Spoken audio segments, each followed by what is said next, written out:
Всем привет и добро пожаловать на второй выпуск подкаста «Мягкий знак» Russian Soft Sign.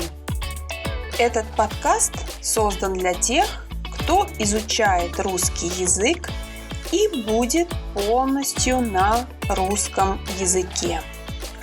В этом подкасте мы говорим на разные темы о культуре, о жизни, о литературе и географии. Меня зовут Мария. Когда вы слушаете какой-то выпуск в первый раз, это нормально не все понимать. Когда мы изучаем иностранный язык, это абсолютно нормально. Поэтому, если вы не все понимаете, не надо паниковать. Как говорится, без паники. К этому выпуску доступна бесплатная транскрипция. Вы можете послушать выпуск несколько раз, 2, 3, 4 раза, и постепенно, со временем, чем больше вы будете слушать, тем больше вы будете понимать. Свои предложения в отношении следующих выпусков можно отправить мне на электронный адрес russiansoftsign@gmail.com. Не забудьте написать свое имя и из какой страны вы слушаете этот подкаст. Сегодня мы поговорим про общественный транспорт. Итак, вы готовы? Тогда мы начинаем.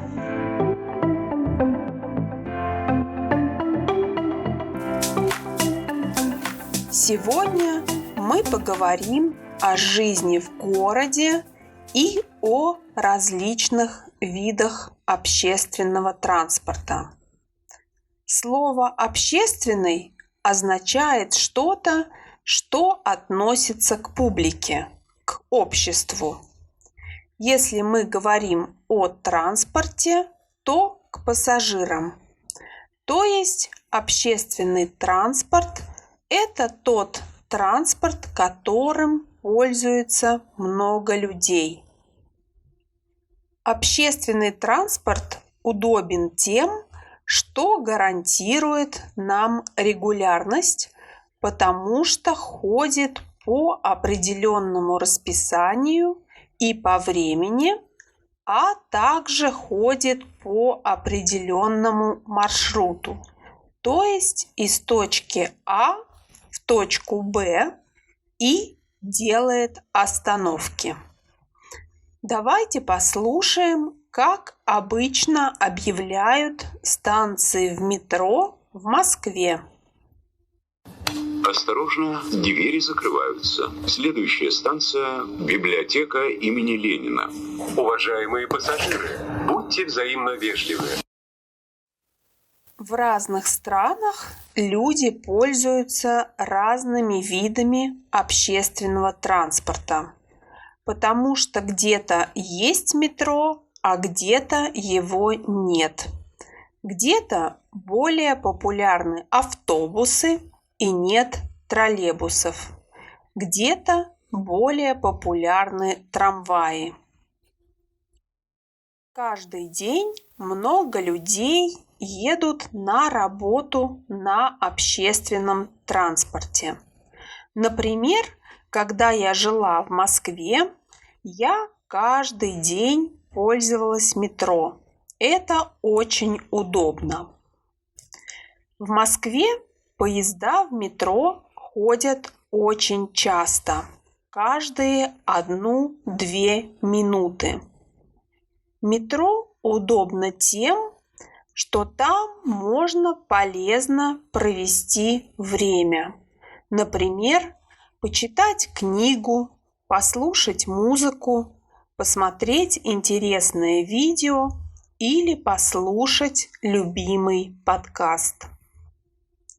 Конечно, если можно найти свободное место и сесть, так как в час пик сделать это иногда непросто.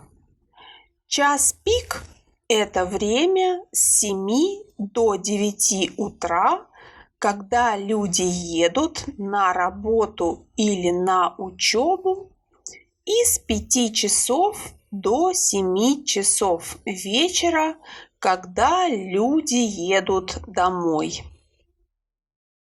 История метро очень интересная. Давайте немного попутешествуем в прошлое. Полное название московского метро – метрополитен имени Ленина, а решение о строительстве московского метрополитена было принято в 1930-х годах. Московский метрополитен был открыт 15 мая 1935 года, то есть 88 лет назад. Когда метро только открылось, было всего 13 станций, а сейчас их более 250. Сначала схема московского метро была черно-белой. Дизайн схемы метро много раз менялся, строились и открывались новые станции. Сегодня схема московского метро цветная. Цветная схема появилась в 1957 году. В тот год в Москве проходил Всемирный фестиваль молодежи и студентов. Гости фестиваля были иностранные студенты, и большинство из них не говорили по-русски. А главным транспортом в СССР уже было метро. Нужно было найти универсальное обозначение разных линий метро. С тех пор линии метро стали цветными. Для обозначения первых линий были использованы традиционные цвета – красный, зеленый, синий. А вот на английском языке в московском метро станции начали объявлять только в 2017 году. Накануне крупных футбольных турниров FIFA, которые прошли в России. Кубка конфедераций в 2017 году и чемпионата мира по футболу в 2018 году. До этого в московском метро не было указателей на английском языке, и станции объявляли только на русском. Поэтому некоторым туристам, конечно, было непросто ориентироваться в метро и понять, в какую сторону им нужно ехать и где сделать пересадку. Когда я жила в Москве, я часто встречала туристов в метро и помогала им понять, на какой поезд им нужно сесть. Кстати, метро – это подземный вид транспорта, потому что находится под землей. Подземный вид транспорта. Именно поэтому метро иногда называют подземкой, потому что, чтобы попасть в метро, надо воспользоваться эскалатором. Если мы говорим об автобусах, троллейбусах, трамваях, то это наземный вид транспорта, так как он находится на земле. Кстати, интересный факт. В московском метро мужским голосом объявляют станции или остановки во время движения поездов к центру Москвы, а женским во время движения от центра. Некоторые добираются на работу на машине. Это, конечно, тоже удобно, но если вы живете в городе, то час пик существует и на дорогах. И на дорогах образуются огромные пробки, и иногда люди стоят в пробках несколько часов. В Москве популярный вид транспорта – это маршрутка. Она так называется, потому что ездит по определенному маршруту. Маршрутка отличается от автобуса тем, что маршрутка – это очень маленький автобус, микроавтобус, в котором одновременно может ехать небольшое количество человек. Но иногда ездить в маршрутках небезопасно, так как водители маршруток ездят очень быстро и часто нарушают правила дорожного движения. Нарушать означает не соблюдать, игнорировать. Например, в кафе обычно нельзя курить. Если человек курит сигарету, то он нарушает правила кафе. Также и водители маршруток. Есть правила на дороге, которые они должны соблюдать, но они часто их нарушают. Существует еще один вид железнодорожного транспорта в России, который называется электричка. Электричка – это тоже вид общественного транспорта, но на электричке можно доехать в города, которые, например, находятся недалеко от Москвы. На дачу или на работу люди часто едут на электричке. Итак, о каких видах общественного транспорта мы сегодня уже поговорили? Метро, маршрутка, автобус, троллейбус, трамвай и электричка.